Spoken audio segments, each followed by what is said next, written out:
पूरी रात पढ़ाई करने के बाद, मेहनत करने के बाद जब रिजल्ट नहीं होता है ना, तो बहुत तकलीफ़ होती है, बहुत बुरा लगता है। लेकिन इन सारे दुखों को त्याग कर, दुखों को भुला कर एक नई शुरुआत करना होता है, क्योंकि हमारे पास कोई ऑप्शन नहीं है, हार नहीं सकते। अरे समय समय की बात है, जिसका आ गया वो छा गया, और जिसका नहीं आया उसे कोई पूछ नहीं रहा। सुबह रूम से लाइब्रेरी और लाइब्रेरी से रूम, आजकल ऐसी ही चल रही है ज़िंदगी। हाँ, मुझे पता है कि ये दुनिया सिर्फ सक्सेस को ही सलाम करती है, संघर्ष में तो आदमी अकेला ही होता है।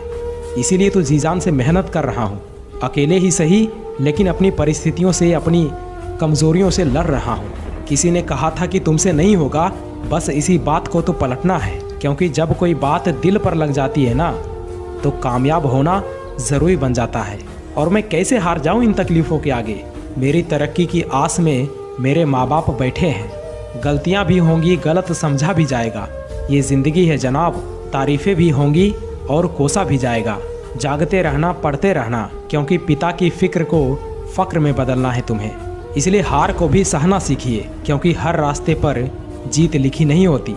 याद रखना, जिसने संघर्ष को अपना साथी बना लिया, समझो उसने इस दुनिया में खुद को काबिल बना लिया। बिना त्याग के कुछ हासिल नहीं होता दोस्त। सांस लेने के लिए भी पहले सांस छोड़नी पड़ती है। और याद रखना, पढ़ाई में आलस करना और लाइब्रेरी में जाकर मोबाइल चलाना माँ बाप के बलिदानों का मजाक उड़ाने के बराबर होता है।